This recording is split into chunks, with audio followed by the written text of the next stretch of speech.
wish we could take you all with us so you could see the excitement that is out there. It is palpable. While we have been doing that, two things have really come into focus. First, the first time we saw our boosters was out in Utah, and they were just segments getting loaded onto a rail car to get shipped down to Kennedy Space Center. Jeremy and I were at Michoud when our core stage rolled out, got put onto a barge, and floated over to Kennedy Space Center.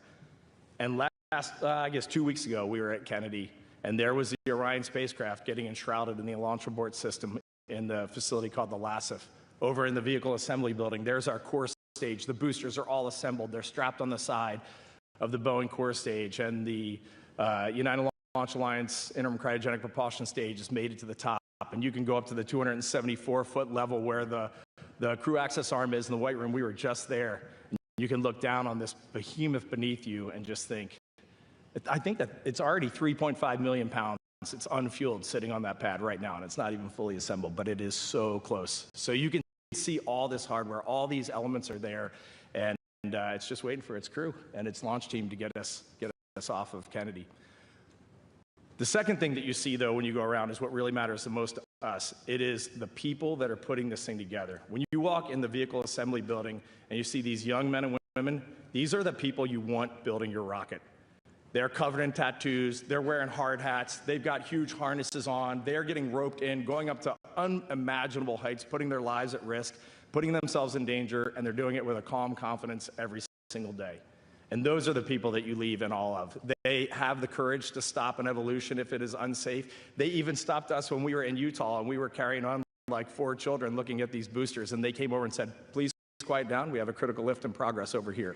They have the courage to do the right thing. And it has been amazing. We get to see the American public, we get to see all of our international partners. Getting to know these people is incredible. And then the last thing that we've gotten to do is we have just built a tremendous amount of trust between the 4 of us and between our leadership who we interact with every day. Our commercial partner leadership and our NASA agency leadership. It is a fine organization and we are proud to be a part of it.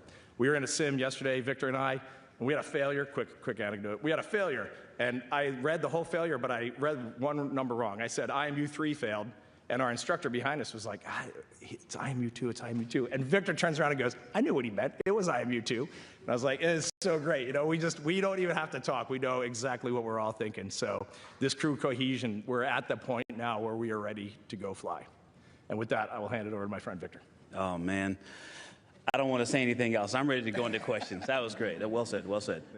So, you know, you've had the mission overview briefings, and thank you for being here for this multi-day slog and allowing us to share what we're privileged to do with the public. So, you know, the mission is 10 days, 9-point-something days, and we're going to go fly by the moon on the 6th day. I just want to share with you a little bit about the first day. And so here's a picture of the timeline, and I know that that's too small for it to be really useful to you, but I'm just going to keep holding this up here because you can at least tell that there's a bunch of different colored lines on this chart, and I'm going to talk about a few of them. And the first one is that we actually start the day that we launch 7 hours before launch, waking up in crew quarters to get medical checks and a weather brief, and to work with our team to start making sure that we're ready to go out to the launch. And when the Exploration Ground Systems team and the team in launch control says that things are looking good and send their crew, we'll drive out to the pad. And so 3 to 4 hours prior, we'll start to ingress the vehicle. And then he talked about the stack weighing about 3.5 million pounds. When it's all fueled up, it'll be about 5.5 million pounds, but 8.8 million pounds of thrust at sea level. Mass flow is going to rocket us towards space. And about 9 minutes after that, we'll be in space. And then the day gets even busier. Now, we've been up for almost a full workday at this point. And so once we get to space, the ascent portion really ends after about a half an orbit when we're going to go from a 1,200 mile by 0 mile orbit to doing what we call a perigee raise maneuver that gets us into a stable and sustainable orbit. And then we're going to get a couple of us out of our seats and start to check out really critical systems, the water system and the toilet. Very important. Got to have a toilet to go to the moon. So we're going to be working as a team and working with mission control to make sure that the vehicle is ready. And then we're going to go around the Earth in about the same amount of time that the International Space Station goes around the Earth, in 90 minutes. And once we get to that closest point to the Earth or perigee, we're going to do something called an apogee raise burn. And that apogee rays burn is going to get us going into an orbit that humans have never been in, almost 40,000 miles away from the Earth on one end. And then we'll do a perigee rays burn to get us back above 100 miles or so on the close side. But right after that apogee rays burn on the interim cryogenic propulsion stage, we're going to disconnect from that upper stage and then turn around and fly an approach to it, and we're going to fly it by hand. And we're going to make sure that the flying qualities of the Orion spacecraft are suitable for the more complex missions where we're going to dock to a lander or to the Gateway, the orbiting space station around the moon. And then once we're done with that, we're going to continue to reconfigure the cabin to make sure that it's ready for us to live and to work for the next 9 days. We're going to break down the seats. We're going to make sure the environmental control system is ready. And then we're going to monitor a few burns. And that first day, we're going to take a nap and then wake up and observe a burn in the middle of the night. We're going to go back to sleep, take another nap, wake up, and then we're going to have the lead up working very tightly with our friends here in Houston and Mission Control, leading up to trans-lunar injection. And when that team is ready and gives us the go, we're going to burn the engines and head toward the moon. And that actually happens, if you were looking at my chart, that happens on this second row right here. And that's the point where we're going to wrap that day up and actually have a normal sleep period. And so I just wanted to share with you a little bit of how busy and how many really critical things are going to happen on that first day. Some really amazing things are going to happen every day after that. And to talk a little bit more about the scientific activities that we're going to conduct, I'm going to pass it over to Christina. Thank you. Yep. Thank you, Victor. I'm both super pumped and very tired, having heard all of that. But it's great to be with you this morning. And the thing I love about the moon is that it's not just a beacon for exploration and this platform of possibilities for incredible missions like this, but it has benefits. That's actually why we're racing towards it.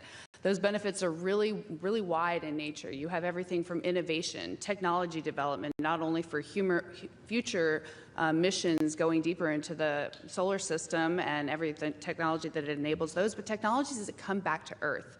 You have industry benefits. We are going with commercial partners, and we are stronger with a strong aerospace industry doing manufacturing here in the country and building up that expertise that actually has a wide range of applications throughout our industrial world. You have inspiration, a whole generation of people starting this pipeline of STEM workers and manufacturers and operators that are excited to see what you can do when you work hard and you come together as a team.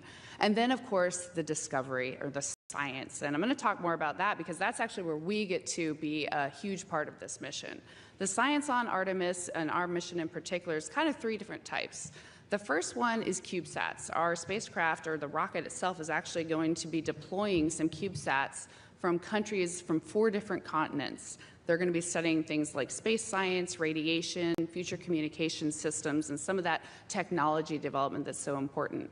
And the next kind of science is actually human research, science that we are participating in ourselves. There's 4 major experiments on our mission, and we're excited to be a part of all of them. One we call Archer.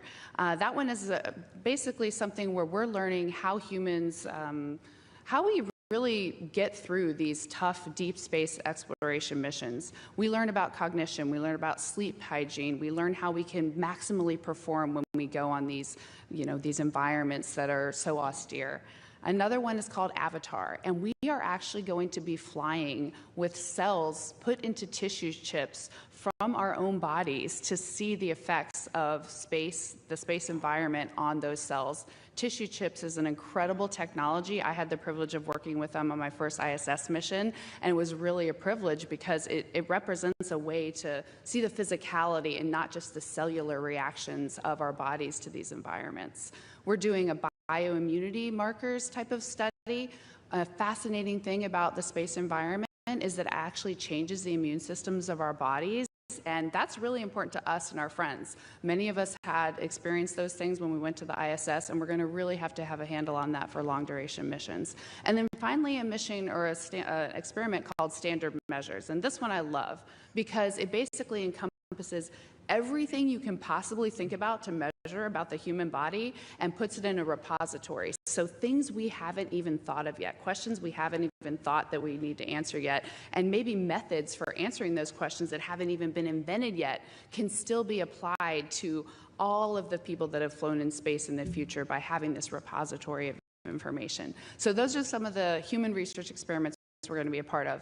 But then, of course, there's the big hitter, the lunar geology, which is actually just another way of saying solar system formation science, learning, gaining knowledge about how these planetary systems evolve around a sun, around an energy source. We can take that information and we can apply it to other solar systems all around the universe. We have had such a fun time training for this part of the mission. Our closest approach to the moon is actually going to be scheduled. We get to take 3 full hours and devote it to nothing other than observing the lunar surface. And depending on the time that we launch, depending on the illumination of the far side of the moon, we hope it's not the dark side. We hope it's the lit far side, because that could mean that we could see parts of the moon that never have had human eyes lay upon them before. And believe it or not, human eyes are one of the best scientific instruments that we have. Our geologists are beyond excited for our eyes to look at the moon, and we've been training how to turn those observations into tangible science for them. There are incredible basins on the moon. Some of them are in this picture behind me. One, for example, Oriental Basin. It is this gem of a basin that basically is like the archetype, the Grand Canyon, solar system wide, that can tell us about solar system formation. And really, to me, what does this all boil down to? And that is answering some of the biggest questions of our time. Questions like, are we alone? We can answer that by going to Mars in the future, and this mission can be the first step in bringing that answer back to Team Humanity. And I'll turn it over to Jeremy now.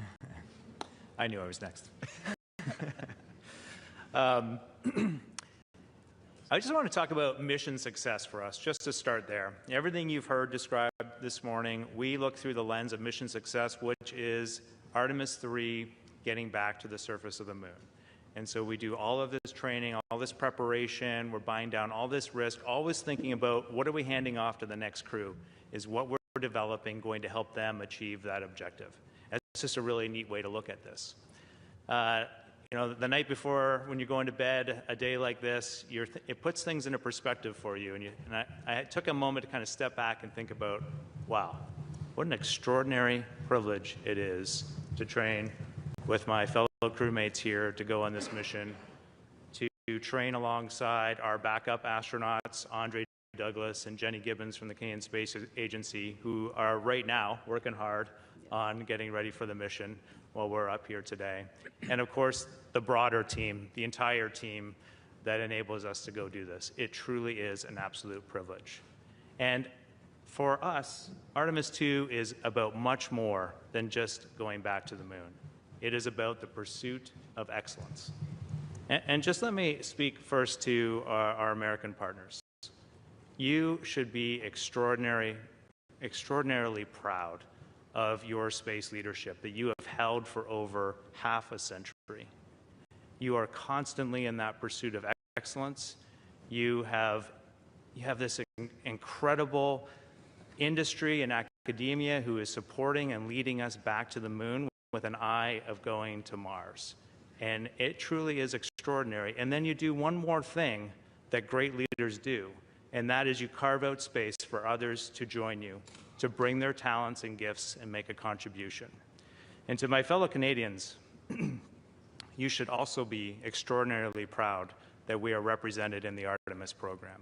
And it wasn't a gift, you earned it. For over decades now, you have responded to that call, to that opportunity with a can-do attitude, and you have used strategic investments, and you have innovated and created things like Canadarm and many other examples that have put us in this position where we can earn our place on the global stage. And that's extraordinary. That is our can-do attitude. And when I think about the four of us flying around the far side of the moon, coming around, seeing that Earth rise, taking images and video and sending them back to you, the feeling that I have inside is hope. I just imagine when that is going to be like. And we know that Artemis II is not the solution for humanity on planet Earth, but it is a contribution in the positive column. We hope that just for a moment that people will pause and say, wow, it's extraordinary when you look back upon the Earth with over 8 billion people And you see this concrete example of what humanity can do, this extraordinary thing when we set big goals and we work together to achieve them. And now, I just want to take a moment to say a few words in French for my fellow Canadians back home. Le Canada fait partie d'Artemis à cause de la leadership spatiale américaine. Et parce que ça donne l'exemple de qu'est-ce qu'on peut faire quand fixer des grands objectifs et on travaille ensemble de les faire. Comme Canadiens, nous pouvons être tellement fiers parce que nous avons répondu à l'appel et pendant des décennies, avec des investissements stratégiques, on a créé et innové des solutions comme le Canadarm, par exemple. Et maintenant, on va être le deuxième pays au monde à envoyer un humain dans l'espace lointain. Et si le Canada peut survoler la Lune, juste imaginez qu'est-ce qu'on peut faire ensuite. Hand it back to you, Reid. Thanks. Well done. Do we have time to maybe cover naming the spacecraft? I think so. Okay. How many of you were here on Monday for the big event? You know, I won't make you stand up like Ahmed, but this place was packed on Monday. This stage was packed on Monday. We had Secretary Duffy here. We had Senator Cruz. We had Congressman Babin and LZ. We had all of our leadership. Ahmed, our associate administrator. It was an amazing event as we announced 10 new astronauts here at the Johnson Space Center. So this has just been a week filled with amazing energy. And when I look at 2026, the year ahead, we're going 250,000 miles from planet Earth. And it just so coincidentally happens to be the 250th anniversary of the United States of America. So we'll see if we can play those two numbers together just a few thousand times on this mission. But it definitely gets us fired up. So a couple months ago, we thought as a crew, we need to name this spacecraft. We need to have a name for the Orion spacecraft that we're going to ride this magical mission on. And so we got the four of us together and our backups, Jenny Gibbons from the Canadian Space Agency and Andre Douglas from NASA. And we went over to the quarantine facility here and we basically locked ourselves in there until we came up with a name. And it was amazing. We started with like a lot of names. I mean, there were names that I loved. There were names that Christina loved. We all had our little pet names.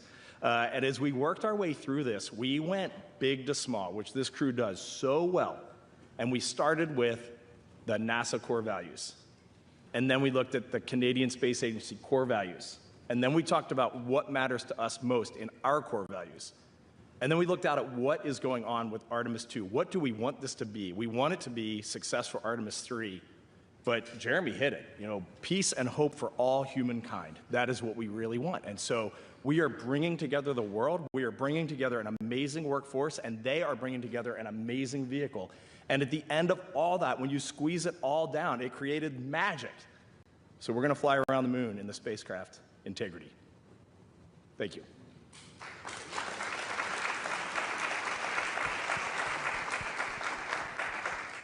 All right, with that, we will begin taking questions. If you have a question here in the room, please raise your hand and we will get a microphone over to you. If you're on our phone bridge, please press *1. We'll start here in the room. Hey, thanks. It's Bill Harwood, CBS News. Good to see you guys again. A truly non-technical question. You know, we got to look inside the simulator in Building 9 yesterday, and some of us were thinking, okay, this isn't Gemini 7, where two guys spent 14 days in a vehicle the size of a Volkswagen, but it's 4 people inside a vehicle the size of maybe a minivan for 9 days. Can you just talk about the human element of living in close proximity with all that's riding on the mission, but just the physical closeness inside that cabin and how you guys are going to manage that? Thanks.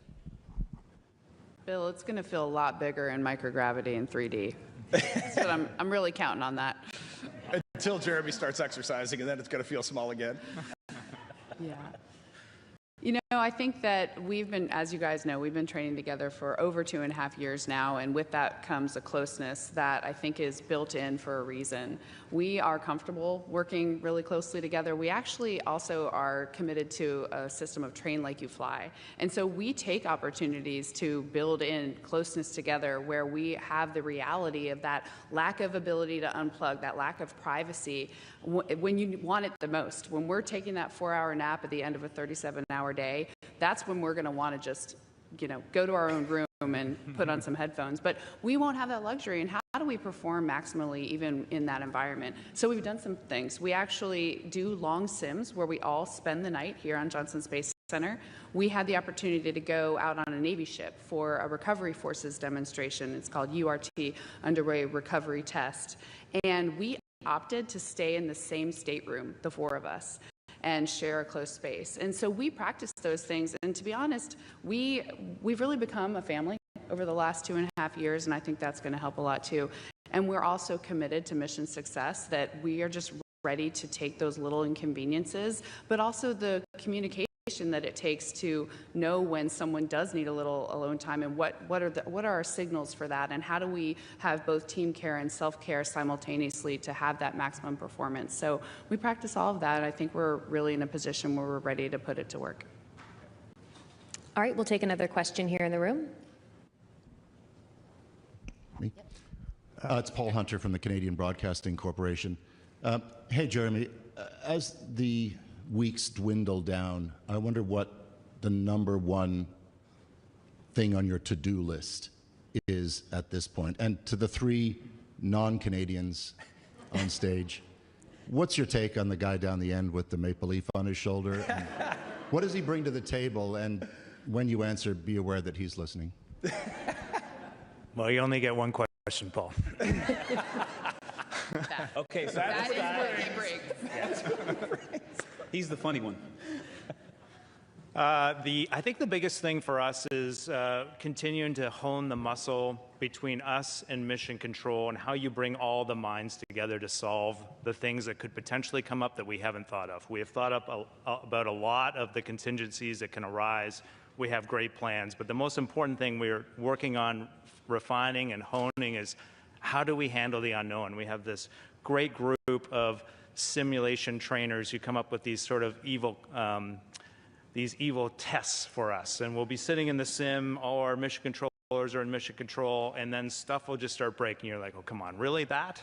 And then we'll just have to see what we can create to come home, kind of Apollo 13 style. And that is a really important muscle to continue to build, and it really feels like it's coming along.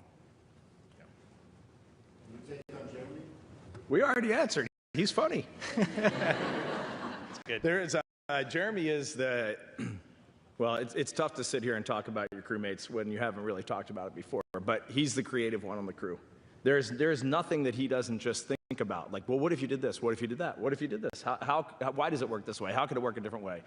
And those questions, when you're flying a spacecraft for the very first time, those questions lead to a lot of discovery. And so it's really been a joy to watch a kid in his tree. He always tells the story of being a kid in his tree fort, his tree house when he was growing up. And now we're getting to watch him as a professional in his tree house, getting ready to go to the moon. And I see that little kid every day, and we love that. Let's take another question here in the room. Eric, go ahead. Eric Berger, Ars Technica. Again, it's great to see you all. I'm curious how, if this is successful, you would hope that history looks back on this mission. Obviously, from a spaceflight perspective, you're incorporating elements of Apollo 7, 8, and other missions leading up to Apollo 11 into a single mission. It's the first mission, first international mission. But how would you like history to sort of view this mission at this moment in time and what you're trying to achieve? Thanks, Eric. That is a great question. Big question. And I think we all have different pieces of this integrated, hope and wish. And for me, I think I want to distill it down to a very specific part of the mission too. I think for the 45 minutes that we're closest to the lunar surface are also going to be out of contact. We are going to have an LOS in NASA terms, a loss of signal. And while we cannot talk to the planet and our friends that are even in space on the International Space Station, I would love it if the entire world, those 8 billion people Jeremy mentioned, could come together and just, be hoping and praying for us to get that acquisition of signal and be back in touch with everybody. If we had the ability to be one thing for one moment, that would remind us when things get tough. I mean, it won't fix everything, like Jeremy said, but it would be a reminder, a data point that we all share, that we can do challenging and very big and very important things when we work together. We'll take our next question here in the room. Andrea, go ahead. Hi, Andrea Leinfelder of the Houston Chronicle. We've heard a lot about how important your observations, your eyes will be on studying the moon and studying about its geology. So I want to hear more about that training. What's it been like to learn about the moon's geology and to be able to explain what you see to the people on the ground? Can you give me some examples of how you've trained and if it's been hard to learn about these different types of rocks? Thank you. I'll start and then I'll toss it over. We've been to the moon in Apollo, and so when we would go into this training and they're talking about us looking at the moon and all the things that we can bring, in the back of my mind, probably like in the back of yours, it was like, we've been there, we've orbited the moon, we've seen these things before, so what is Artemis II going to bring that is new to this? And just based on our geometry as we fly around the moon, our science team put up a picture on a giant projector, and it was the far side of the moon that has been seen by human eyes. And there is a very likely chance that we will see 60% of the far side that has never been seen by human eyes. Oriental has never been seen by human eyes, just because Apollo was always landing in lit sides of the moon, so the near side was lit, the far side was usually dark or crescent. And so we will very likely, depending on the launch period that we launch in, see things that no human has ever seen. And that was when I got addicted to lunar geology and Artemis II. Anybody want to talk to the more specific training? Sure, I can add just one more thing. Like Reid, I was skeptical at first as well.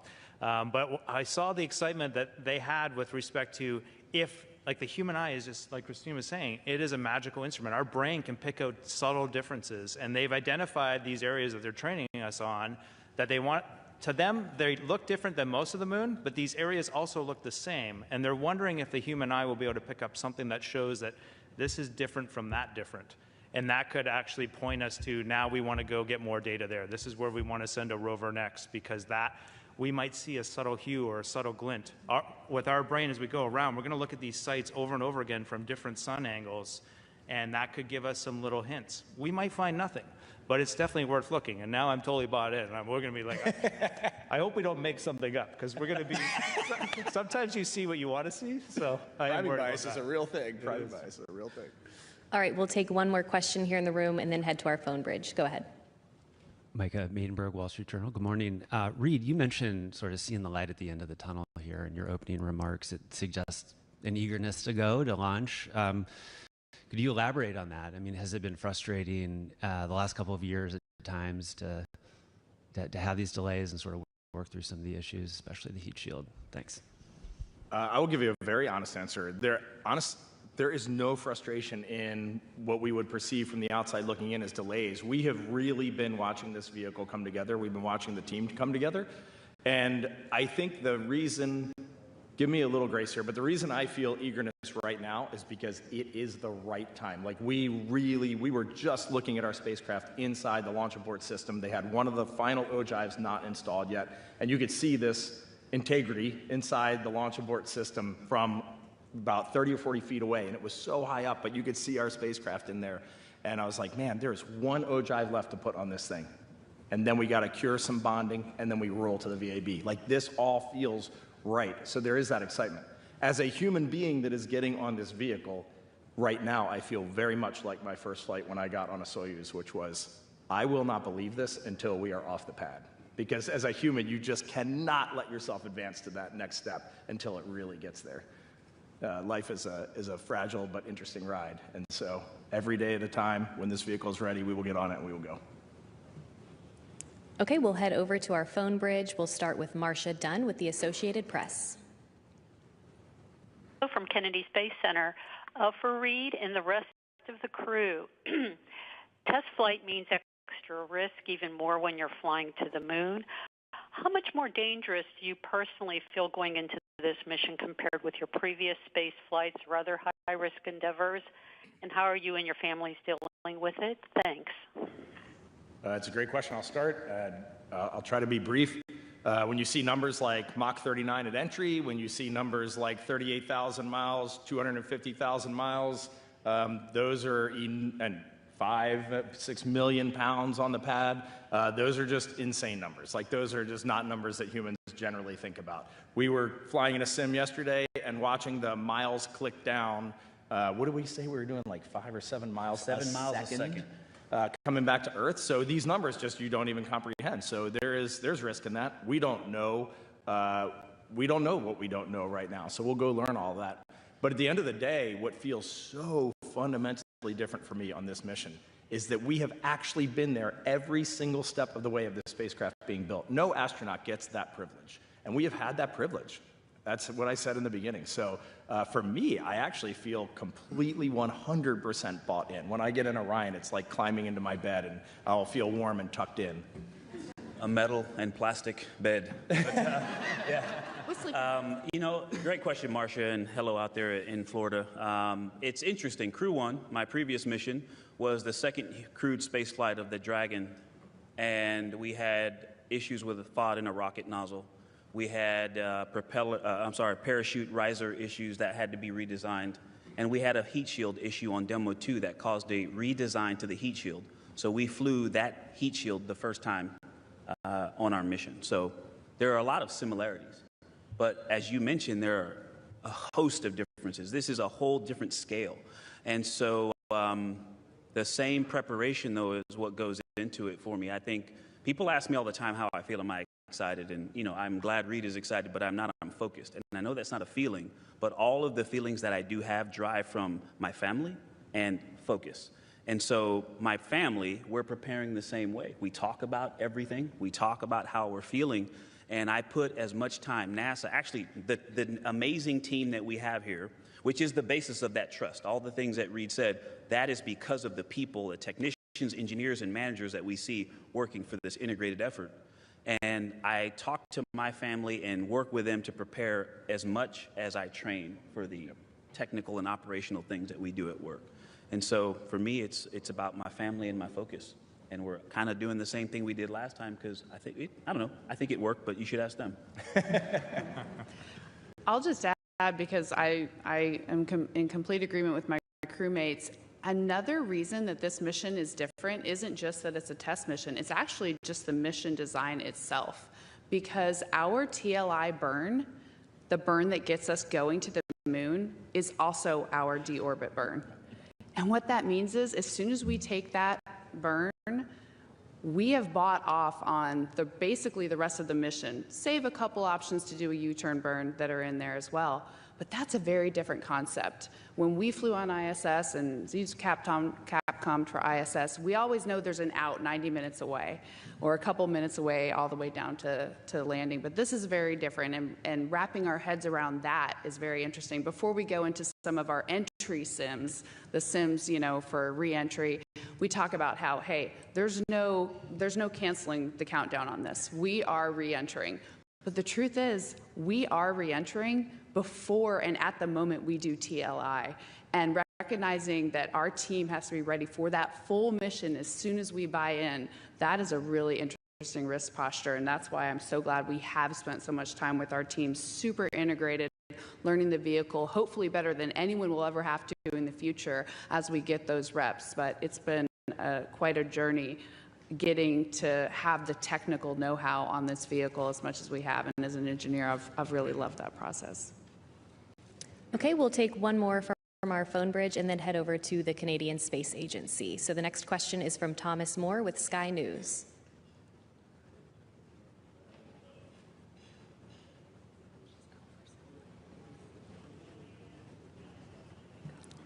Thomas, if you're talking, we can't hear you.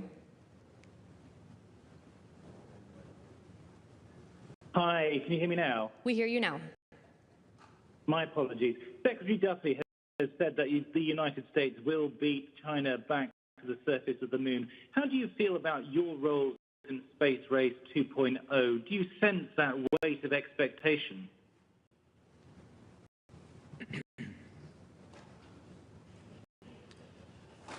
Sure. They're looking at me. I just threw my poor crewmate. No, I'm good. I'm good. I think I can speak on behalf of all of us. I mean, we've definitely listened to that, and we understand, why there's this perspective of a race and the benefit to just having that realistic viewpoint of what's going on in the world. There are very real things happening, and you got to have heads-up play, and you got to be thinking a few steps ahead. This all makes sense to us. I think for the four of us, we kind of know what we have to do. Like, no matter how you look at it, it's really all the same for us. We're just going to pursue excellence, like I talked about before. That's how you win a space race, and that's just how you move our countries forward. More importantly, that's how you create an environment where you might encourage others to collaborate. This is a beautiful example of collaboration, and winning that race is very important to all of us. But for us, we're just going to go back when we're done talking to you. We're going to get back in the sim, and we're going to keep getting ready to go. All right, and we'll head over to the media at the Canadian Space Agency, and we'll take 2 questions from there.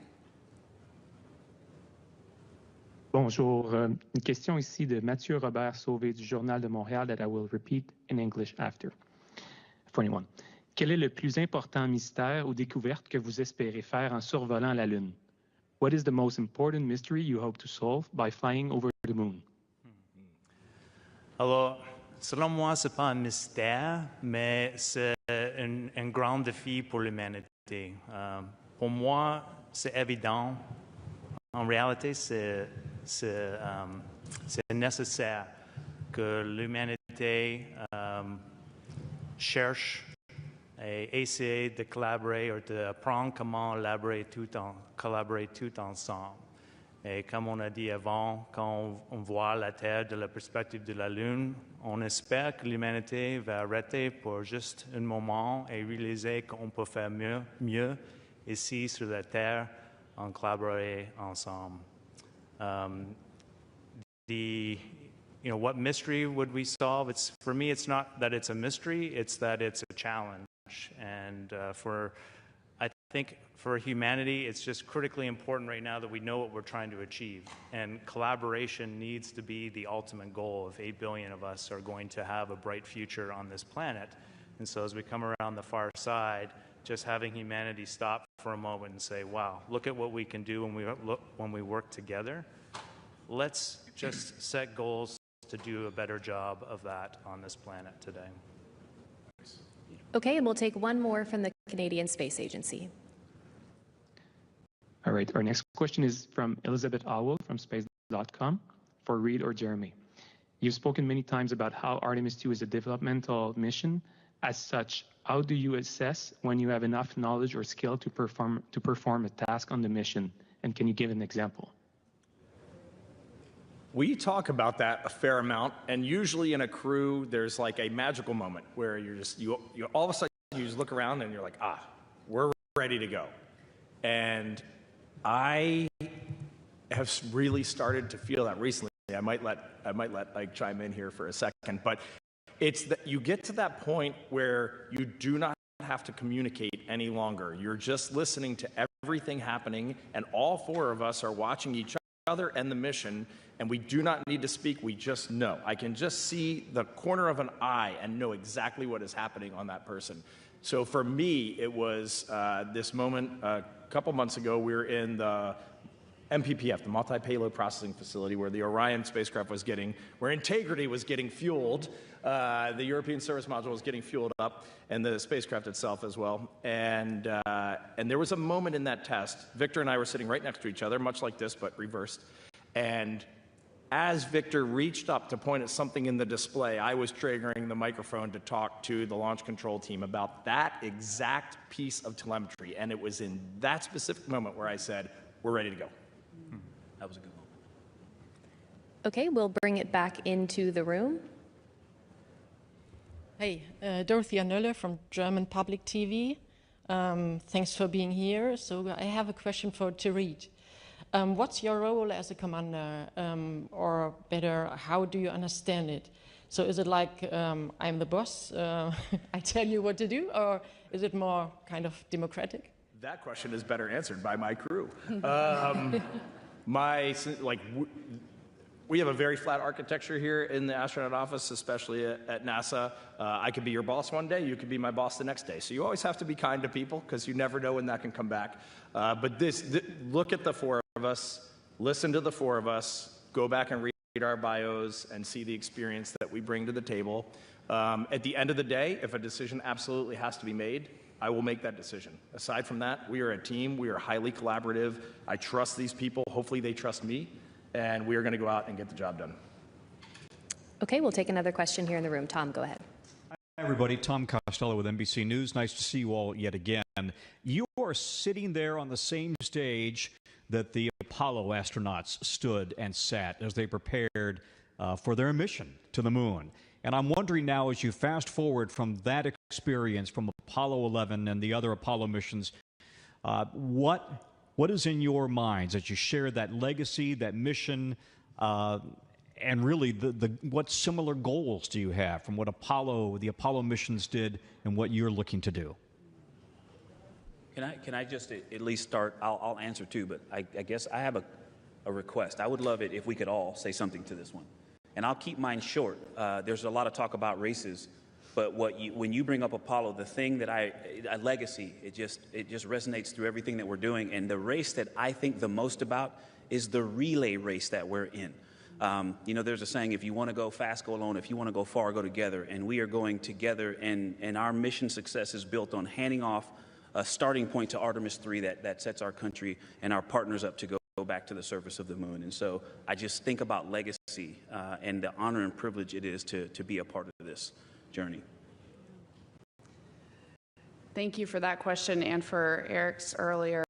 Legacy is something that we think about a lot as a crew, especially when we are going through this developmental mission training, which is so undefined in so many ways. We are constantly asking ourselves the question you asked earlier of not only when are we ready, but how do we get ready? How much do we deep dive each thing? How much do we let the team handle? What decisions do we make ourselves? What decisions do we pass off? And not having a book for what to know, what to do, what's right. Writing that book as we go is a challenge. And sometimes when that challenge gets too confusing, I sit back and think about legacy. What do we want this legacy to be? And that is a guiding light for how we approach this mission. And I do think about those Apollo astronauts. We've seen them many times in those press conferences. We've read their books, and they were really mission focused. They went through the training that the team put before them. They worked with the teams. They stayed up late. They studied because they cared about giving the most back that they possibly could. And that is what we share with them that I'm so proud and honored to share. And another thought that comes to mind is about how NASA is so revered for that history. And I also want it to be revered for its future, for the future that we are bringing to humanity in doing this mission. I will answer only because Victor asked me to, because I think you two covered that beautifully. But I'll add one more thing that kind of came to mind when I heard that question. Apollo 8, when they flew around the moon just before Christmas in 1968, there was a lot going on in the world, and people realized it was a really tough time. People were struggling in many different ways. And I think we can all resonate with that today. And I remember reading about a postcard that Bill Anders got when he got back. And it just simply said, all that was written on it was, "You saved 1968. Well, now I have to follow your lead. That was an excellent answer as well. I want to bridge. This is going to be an odd answer. It might land wrong, but I'm going to try anyway. This is the first time we're going to send humans to the moon, and we're going to have humans in low Earth orbit. That is awesome. Like, we should, as humanity, we should take a brief moment to go, that's awesome. One of the things that we most asked for and look forward to is we are going to do a crew conference between Integrity and the International Space Station, the crew that's up there. And I will tell you, our friends that are on Crew 11 and our friends that are getting ready to launch on Crew 12 are arm wrestling between the station and home to see who gets to be in space when they talk. Like, they're as fired up as we are, and I did not expect that. But we are kind of talking about legacy here. And, you know, when we started this 2.5 years ago, we did a lot of this, like, big, huge strategic thinking, huge inspiration. The last 6 months, it's totally changed. We are thinking about how does this compute computer talk to this computer? How do these abort systems work when we're over the Atlantic Ocean, over Africa, over the Indian Ocean? We are thinking a completely different set of thoughts, and that is awesome. And when I look at the future, when we talk about what is our legacy, I don't want to look 5 years or 10 years in the future. I want to look 100 or 200 years in the future. And honestly, this is where I thought this might land wrong. I hope we're forgotten. 100%. If we are forgotten, then Artemis has been successful. We have humans on Mars. We have humans out on the moons of Saturn. We are expanding in the solar system. We have robotic precursor missions going out. We already have spacecraft outside of our solar system. Maybe we've invented something that we never even dreamed of, and maybe we inspired some kid somewhere, and maybe that's our footnote. We inspired Susie or Johnny to do what they did. That would be magical. Okay, we'll take a question here in the back. Go ahead. Sandy Paneros from WPK in Bridgeport, Connecticut. Reid, I have a question for you. And first of all, I want to thank you for all of those great Artemis II updates on Instagram. They're wonderful. They make us all feel part of the mission. I appreciate it. No, really, it's great.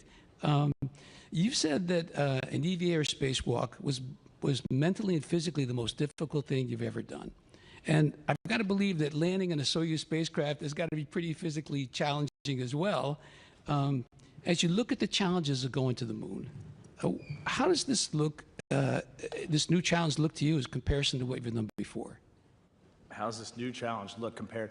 Well, first, I'm basically a space walking rookie. I've only done 2 of them, so maybe we should ask some other people on the stage who actually know what it feels like. Maybe it gets easier. Does it get easier as you go? I don't know.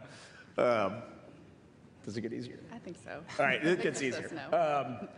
This is so different. Like when you're going to the space station, you're going up there for 6 months of hardcore science. You are an operator. You are really you just give everything to Mission Control in Houston. They plan everything out for you, and you just get up as a good astronaut every day, and you get the job done.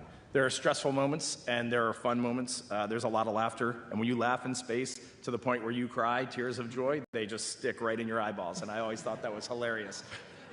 One of my fondest memories of being in space. But when we look at this, there are just a lot of unknowns, and there's going to be a lot of stress, and there's going to be a lot of unexpected stress, and just how we wake up every day, stay calm, keep our demeanor, focus on excellence, focus on the mission, focus on each other, respect each other's space. Like those are the things that I'm really thinking about. When you're coming home through the atmosphere in a Soyuz, it's an impressive ride. When you land, the first thing I thought when I landed was, I would go do that immediately. Like if you could take me in a crane and put me up and do that again, I want that ride again. And so I hope that's what we feel when we splash down on Artemis II, and that will be a magical, I keep saying magical, that'll be a great moment. All right, we'll take the next question right here. Go ahead. Thank you very much. It's Ivan Semenik from the Globe and Mail. Thanks to all of you for your time today. I think it's really striking that exploration for this crew actually starts with the vehicle, because you're the first set of people to have this intimate of a relationship with this particular vehicle, including naming it. So I want to start with Jeremy as the tallest explorer in a very small volume. We heard a little bit about this before, but I'd love to know a little bit more about the details of what you have learned exploring this space, and how that might influence, the design of the space or how it's used. Just a little bit more of what that exploration has been like so far. Yeah, Canada did get more than its fair share of the volume on this mission by assigning me to this. And I've heard it acknowledged many times, so I'm getting a little bit conscious about my size. But part of this is exploring how to use that space efficiently, that volume. When we get, things changed from probably how you saw it yesterday, I imagine. When we get to space, we start to deconstruct the seats and make a little bit more room in there for ourselves. Of course, we can take advantage of microgravity, and whether the sleeping bags will sort of be just hung up all over or strapped up all over the spacecraft, however we fit them in there. And we've tried it, and it works. I think that a lot of it, it's interesting when we sim this stuff. We have 2 places we sim it. One in Building 9, where you saw the mock-up, where the seats are kind of laying on their back. And it makes it a lot more challenging than when we practice this stuff in our other sim, which is the one that is integrated with Mission Control, where we can sort of walk around and walk up to the displays and use them there. It's much more comfortable for 1G training. But I do think it is going to be a bit of an adjustment for us when we get up there. We're going to constantly be in each other's way as we're trying to get through that busy timeline, especially on day one. Like, you're in these launch and entry suits. At some point, we got to coordinate getting out of them, getting everything set up and tested for the first day. So, and these three are going to have to mentor me a little bit as I get my space legs, because they've all had 6-ish months on space station, and I'll be learning how to float and fly and bumping into stuff, and I'll need a little help probably. Okay, we will head back over to our phone bridge and take the next one from Ryan with NASA Spaceflight Now. Hi, thanks very much for doing this.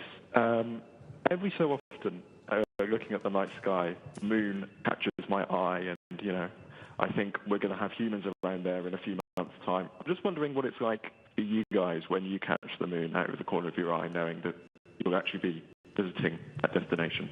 Thanks. We all are going to answer this almost certainly. Who wants to start? Well, I said too much. I suppose I can start. You know, I actually think about this even bigger picture. We all, and maybe some of us in this room or listening, knew a time where you looked at the moon and you inherently didn't know we've been there. But my whole life, when I look at the moon, something in the back of my mind always knew we've been there. And on some human and fundamental level, I feel like that changed the perspective that I had just looking out into the world and looking out into the starry night and the moon. And I wonder if there will be a difference after we go back, with young folks especially thinking not only we've been there, but we're going there. That's our future. That's an active part of who we are as people. That's Okay. a wrap. That was awesome. Next, we will head back over to the Canadian Space Agency for another question. Bonjour. Mon nom est Raymond Fournier, je suis de l'agence Science Presse. Alors, sois sûr, c'est une question pour Jeremy Hansen, sois sûr que tous les écoliers du Québec suivent tes préparatifs pour ta mission spatiale et ils aimeraient beaucoup prendre ta place plus tard. Alors, ma question est la suivante. Êtes-vous prêt à observer en direct la Lune? As-tu choisi ton hublot dans la capsule Orion pour observer la face cachée de la Lune? So I'll repeat in English. So, are you ready to look at the moon? Have you chosen the window you will look at the moon from? Pour moi, c'est inspirant d'imaginer des jeunes Canadiens qui vont suivre la mission et rêver d'un jour voyager dans l'espace quand j'étais jeune. Pour nous autres, on a tous les travaux pendant le temps qu'on survolait la Lune. On va partager les fenêtres. Il y a 5 fenêtres dans la capsule Integrity, mais on va utiliser 1 et 2 fenêtres qui vont être fixées sur la Lune et on va partager, on va prendre des photos, des observations. On va aussi capturer le moment avec des caméras de vidéo pour le partager avec vous autres, le sens qu'on a quand on survole la Lune. Alors, ça va être quelque chose d'extraordinaire, bien sûr. For the crew, as we fly around the moon, there are 5 windows in Orion. Actually, I guess there are 6, but there will be 2 that are pointed directly at the moon that the attitude control system will keep fixed so we can get the best photos. And we'll sort of rotate through there, taking different observations, different times, sharing that workload, taking photos. And then some of us will be kind of taking a step back to try and capture those moments for you with video cameras, and so we can share what it's like while we're flying around the moon and observing this and capture some of those feelings and sentiments. Great. Okay, we'll take another question here in the room. Go ahead. Yeah, good morning, and thanks for being here. It's an honor. John Larson with HarperCollins Canada. My question is for our American colleagues. Could you speak to the importance of including an international partner on this mission, and not just Jeremy on this mission, but in a broader sense, just including international partners overall. And specifically, if I can just sort of sharpen a pencil on that question a bit, what do you think the cultural benefits are, background that they can bring to a mission? Thank you. Yeah, I'll start with something that I said earlier, that old saying that, if you want to go fast, go alone, but if you want to go far, go together. And I've spent a lot of time in these 2.5 years thinking about what's similar to Apollo and what's different. And, you look at the outer mold line of our spacecraft and the solar rays sticking out of there. It's very different than the service module on Apollo. But it also, that physical and technological difference highlights a strategic partnership difference that was made. He mentioned earlier we went to Germany to see where the solar arrays were integrated onto the service module, the European service module, and that Artemis Accords, an international partnership that that we realize is fundamental to human space exploration, is one of the neatest contrasts to what we did in Apollo. And you mentioned more than just having Jeremy, but I honestly couldn't think of a better ambassador. I'm biased. I mean, I've been working with the guy very closely for a couple years and a half, but you couldn't have a better ambassador. I mean, you've heard how he talks about the importance of partnership and leadership, and he lives it. Like, that wasn't for today. I mean, he has lived that as long as I've known him. And so I think it makes our astronaut corps better. Having so many of our international partner astronauts here with us in Houston. It makes our program better. What he and Jenny have contributed to Artemis II has been fundamental. The program is better for their contributions to, I'll keep it short by not going into those details, but to Artemis II overall. And international partnership is fundamental to how we explore space, and I hope we continue to hold that up as a beacon of a way that we should work together. Okay, we'll take one final question here in the room. Hi, thank you so much. T.G. Mascaro with the Epoch Times. It's sounding like when y'all slingshot around the moon, you guys are going to have a chance to beat Apollo 13's record and become the crew to go farthest away from the Earth. What do you guys think about that? And can you talk a little bit more about just how you guys wrap your head around the grandeur of these numbers in terms of the distance that you guys are going to have to traverse? When I get a question like this, I sometimes tell the story about how when I met Fred Hayes at a recent event here at JSC, he said hi, and then he said, "I heard you're going to beat our record." And it made me realize maybe he's paying attention to it more than we are. I think that sometimes when we talk about superlatives, we may inadvertently ignore the real story of what's going on in our mission. And to me, the fact that there might be a couple miles ticked more, and it does depend on when we launch, it's not guaranteed, so it's certainly not something we're chasing, but we may ignore the real story here and the real work behind what we're doing. And so I like to highlight the fact that it's not about farthest, first, fastest, longest. It's about the teamwork and the work that went into that and the dedication that it took to take on those big challenges. And I think that's really the most important thing that I can think of. May I add, there's something else about records. It's interesting. Some of those records are just, going to the moon the first time, but, think about the distance record was set by Apollo 13, and that mission did not get to go to the surface. And so records are just an interesting and challenging thing. And not all of them come from, something positive. Some of them are the outcome of a not great situation. But then, and I also want to address the other part of your question, and that was, thinking about all of these grand things, the magnanimity of this mission. And actually, I'm glad you brought that up. I don't think about it. That's a distraction. If we want to live up to the standards that we owe the American and Canadian and humanity in general, we have to be able to focus and know what the next right thing is to do. And so I actually spend a lot of time clearing that out of my head so that I can focus on my job. But we still giggle a little bit when we see it click over Mach 39 on entry. Like, we do giggle a little bit. A little bit.